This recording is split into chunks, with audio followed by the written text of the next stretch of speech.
Welcome to the AIQURIS podcast. My name is Andreas Hauser, and with me is Wael William Diab from the ISO IEC JTC1 SC42 standardization committee. You came from the US for a short stints here in Singapore, and we would like to discuss around the role of standards in the very dynamic AI landscape. Before we jump into the details of standardization, just a general perspective from your side, address the fact that a lot of AI initiatives are being started. We see a lot of adoption of AI, but we don't really see a lot of business value coming out at this stage. There's this quite impactful MIT report, I think it was published in July, saying that only 5% of AI POCs make it into the production. So unlocking really value and impacting P&Ls. So before we go into the standardization topic, I'll just give you a bit of sense. How do you see this landscape currently unfolding? Thank you for having me here. I love coming to Singapore, and I believe Singapore is also hosting the plenary next year in April. And it's been a short but very productive trip. In terms of AI, there are lots of different market studies in terms of what the market value is and what the business value is. I think the one thing that they all agree on is the potential and the growth rate is quite high. I think about it more from the perspective of it's a very exciting time. Even in the world of standards, we're moving quickly and we're standardizing as research is happening, as productization is happening, and as regulation is happening. So I only expect to start seeing more ROI come in from the use of AI. Now,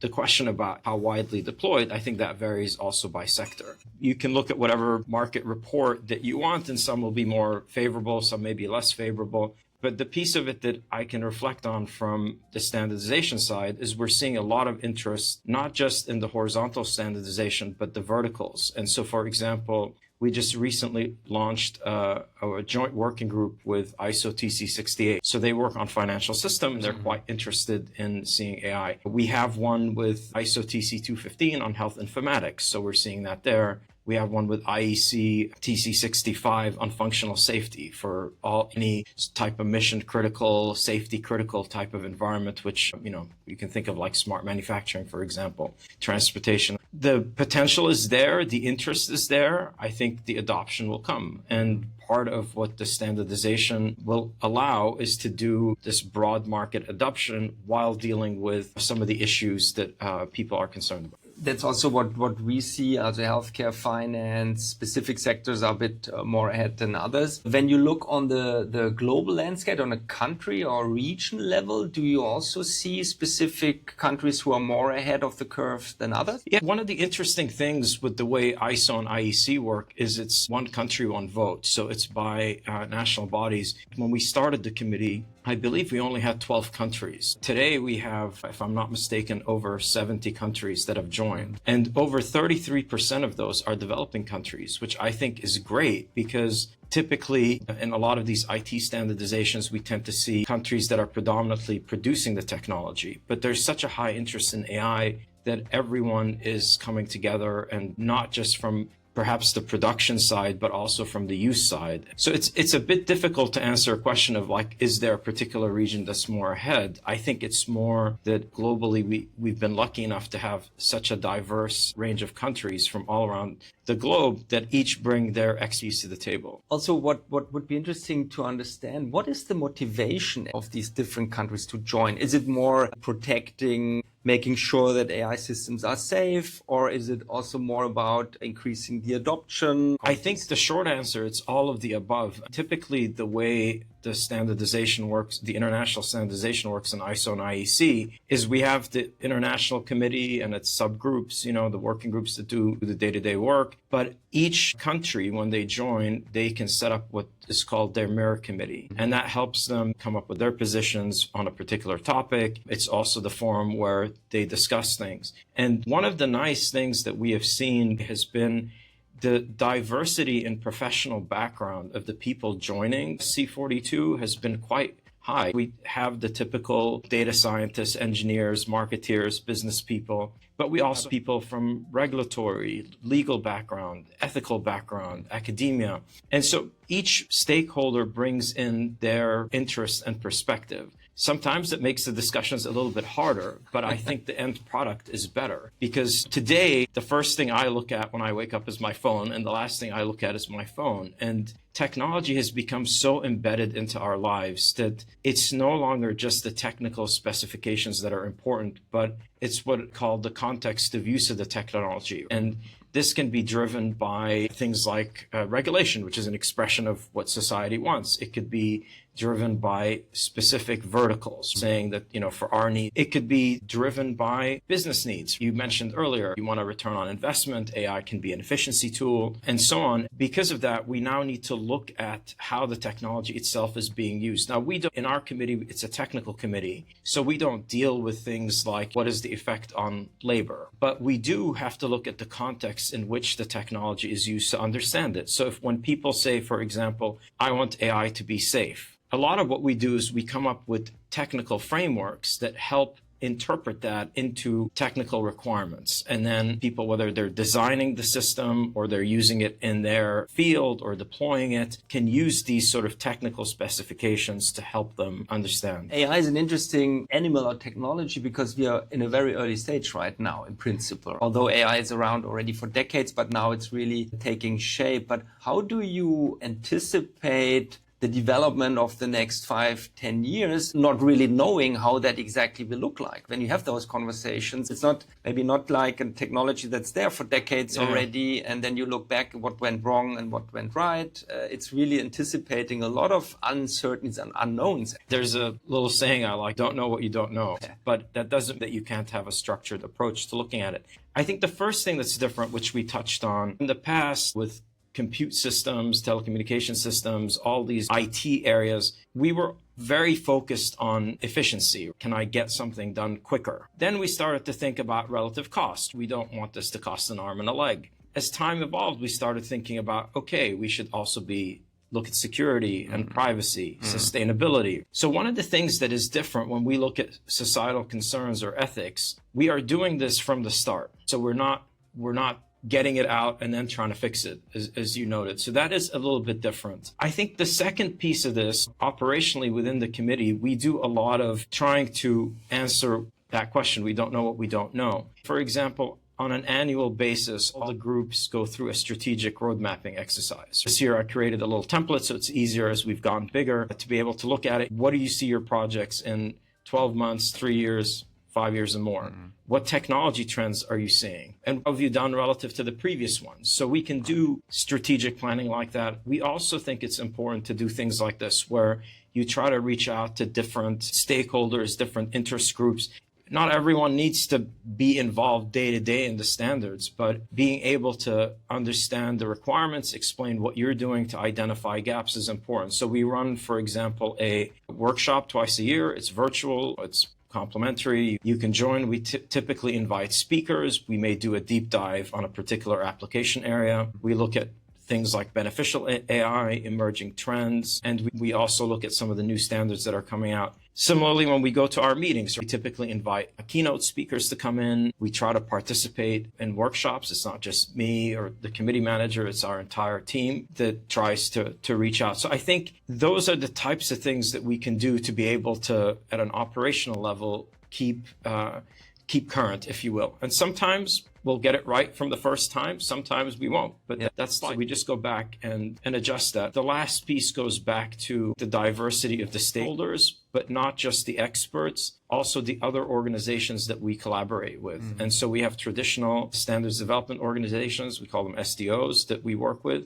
But we also will work with other organizations, whether it's international organizations like UNESCO, OECD, World Economic Forum, or organizations focused on very specific things. One thing that may surprise people is we recently established a liaison with an open source community, ML Commons. And in the discussions with them, it seemed like we would be complementary to each other. So we can understand better from them where some of the development is going. They can understand from us like where the requirements are going. So it's about really building that ecosystem. And ultimately, the committee is really a community of people that are there with different experiences. And if we can leverage that correctly, then it helps with the identifying where the work is going. One last piece on this, because it's a really good question. I think we've also seen our work evolve both towards reacting to what's coming out, but also in terms of going deeper into certain areas. So initially, a lot of the work that we did was very foundational. Then there was a need to be able to certify, do conformity assessment. And so we did that. We saw an emerging need around the data space. We had a big data program. We evolved that group to be able to look at big data related to AI and the analytics that goes on top of them and so on. And testing is another area that is getting more and more attention. And so now we have a joint working group that includes that as part of it. So really being also nimble and not very rigid, and perhaps because we're fortunate to have a lot of people coming in from a very diverse professional background, that actually helps to be able to set up new initiatives. There is a perception in the market generally that standardization is very slow. It takes forever until the standard is out there. But what I hear now is there's this constant exchange with stakeholders, as you said, nimble even, so a continuous and permanent exchange. So that's probably the way to go to keep abreast of all the developments. So it's not like now we set the rules and then that's it. It's really a continuous elaboration, what needs to be considered. Yeah, there's always this sort of these two desires. One is to get it out as quickly as possible, and the other is to get it with a high level of quality and rigor. And so in the ISO and IEC systems, the countries have to vote during the various stages, and that does take time. But I think there is the process side of it, but then there's also identifying what it is that you need to do. And that can often take a long time, going from, I think we need something here, to exactly what it is that you're going to do. And then there's the bringing everyone on the same page. Even writing a definition for AI took a long time. This is where we can do better, is getting the process started. And then, like I said, it's a good problem to have that we've been expanding. We have a lot of people bringing in their expertise and taking on leadership roles in the committee. So that's helped. Now, are we going to be as fast as someone writing a document that's not an international standard? Probably not. I'll also point out that within the standards world, there are different types of documents that you can do. So the international standard is the most sort of formal thing. In many cases, when we start with an application domain, one of the things we like to do is do a technical report. Just kind of, what is the lay of the land? What exists today in the healthcare space and AI? What might be needed? These types of exercises help in two ways. One, from building out your program of work and what the roadmap is going to look like. And the other, it really helps bringing in two very different cultures. IT, you have people that are working with IT and people that might be working with finance systems, or people that might be working with healthcare or factories. We need to speak the same language. We need to kind of align our goals. So we spend a lot of time on that in the beginning. To the starting point where we said, okay, the adoption is kind of still limited, or the value basically, or the utilization of this potential of this technology is limited currently. How do you see then a standardization committee like SC42 it's being more an enabler? In what regard do you see this committee or this activity is more enabling actually the adoption? There is sometimes a perception that if you have a standard, immediately you will get adoption. Really, what the standards are trying to do are remove barriers. So if you take a very simple case, a vehicle being able to be driven in different countries, if you have a standard for the wheelbase, the size of the road, so and so, it makes it easier. In our case, a lot of what we see, for example, if we look at, ethics, societal concerns, socio-technical type of issues, being able to actually articulate what those in a way that can satisfy why people are talking about it, but can also something technical. That's a huge part of the issue. Being able to have one of the major releases we had was something called ISO IEC 2001. In standards language, it's a management system standard. If you're familiar with ISO 9001 or the cybersecurity one, 27001, it's built like that. And that really came from this desire that it's not just enough to say that we're going to have all these standards and people will follow this. Can we do a conformity assessment on this? Right? To me, that's a huge enabler, because all of a sudden you're setting up a system by which someone can go off and do a conformity assessment on their AI. That gives confidence to the end users. That gives confidence to the people that are deploying it. You're also leveraging existing methods that have been used in the past, maybe not in this particular field of IT, but it's been used in other fields of IT or just non-IT. And so there's a familiarity, there's organizations that are familiar with how to do this. You set up the whole ecosystem to do it. You have the certifiers, and then you also have requirements on the people certifying, certifying the certifier, so to speak. And that's one example. Another is, one of your colleagues, Martin, worked on this. Like, we did a data quality series for AI and machine learning and analytics. To me, that's a huge enabler, because now you're looking at all the different dimensions of what it's to have data.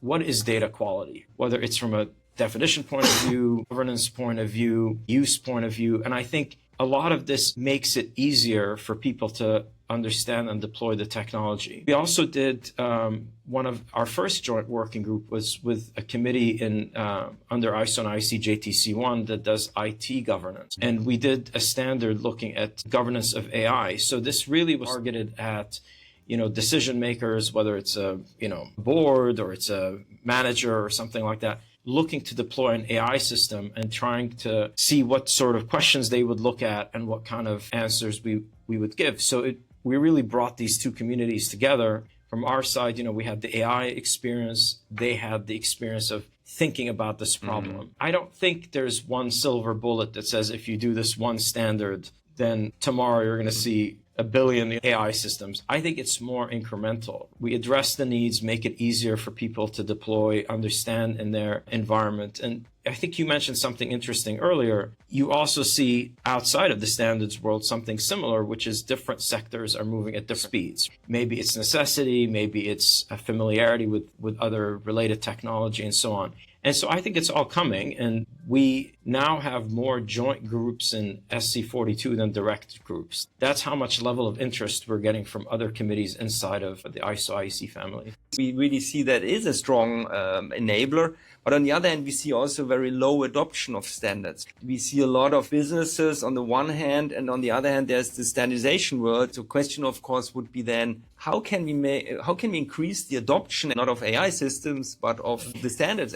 So first of all, with standards, I think when we do these things, in my experience, having worked over 2 decades in the standards world, we always come to the table with a problem statement and saying, okay, we think we need a standard here to solve it.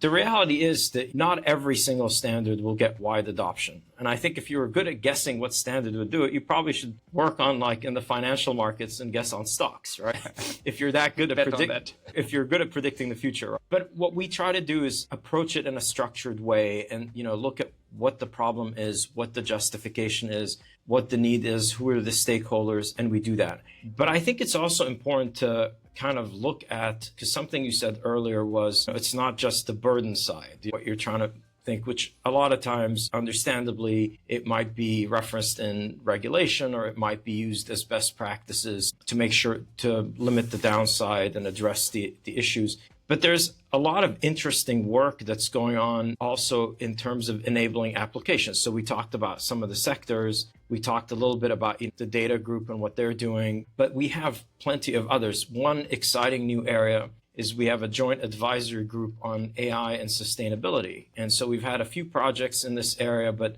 this is really targeting the sustainability of AI, but how AI itself can be applied also to sustainability challenges. We have a group that's looking at natural language processing. And to me, at least, sitting in those meetings, it's kind of interesting to see what AI can let you do with all forms of natural language, right? So we've got that going on. I mentioned the functional safety, the health. We're doing a lot in the area of testing. But we also have a huge group on trustworthiness. I think people would not be surprised by that. That's probably one of the biggest or top of mind things, I would say, for a lot of people. But we also have a group that looks at the computational capabilities of AI. And so there's a lot there. Also, our close, if not published yet, project on beneficial AI. So the side of AI and how you can think of AI being beneficial. So as an example, let's say you have AI being used in a traffic management system in a metropolitan area. Well, the AI system itself consumes energy, but the amount of energy it might save by taking cars off the road is there. We have a group that's dedicated to looking at applications and use cases. And one of the exciting areas they're looking at is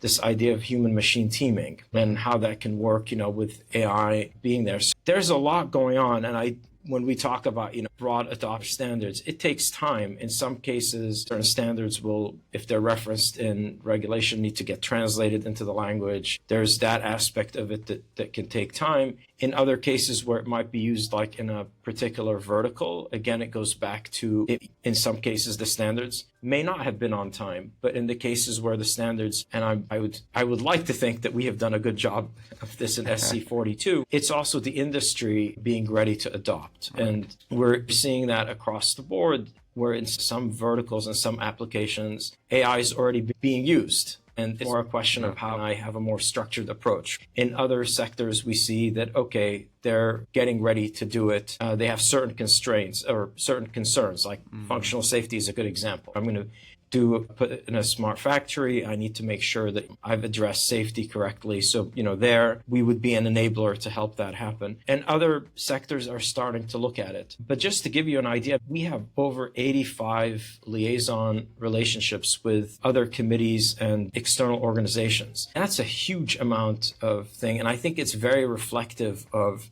this sort of thirst for this. AI is an IT system. It's going to be part of something else. And so it's also understandable that when you look at the vertical domains, they need to do their own roadmap. What we almost provide them with is all of this horizontal stuff. In some cases, we work directly with them. In other cases, they just leverage it. And then they need to kind of go through their sectors and be able to fill in the gaps. So maybe that's why it explains why it hasn't happened as quickly as people expect. But I would also note that just purely looking at the growth numbers, I think we've published over 40 projects, and we have something like 60 plus that are in the pipeline. For a committee that's been around for 6-7 years, I mean, this is a huge amount. And from where we started, we initially started with 2 projects. That was 12 countries, 2 projects. Now we're over 70 some countries and 60 projects being worked on and 40 published. So to me, these numbers reflect there's an interest.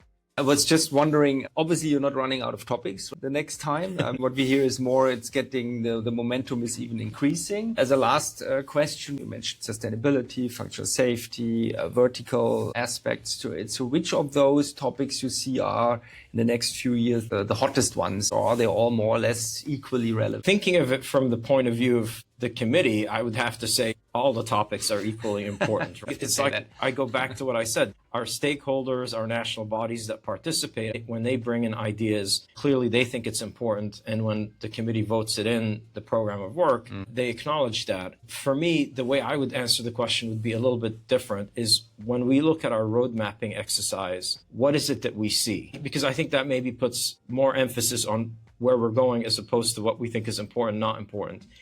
And generally, it tends to break down into sort of 3 pieces. There's more we need to do on the horizontal side. And I think everyone was surprised by how quickly generative AI took on. And, we were in the same boat. We amended a bunch of our work. We're adding new projects to do that. The second we've already talked about. I think it's things like verticals and the application domains, and we're only seeing that increase. And it's not just which new verticals we work with. It's the level of depth that they want to go into, right?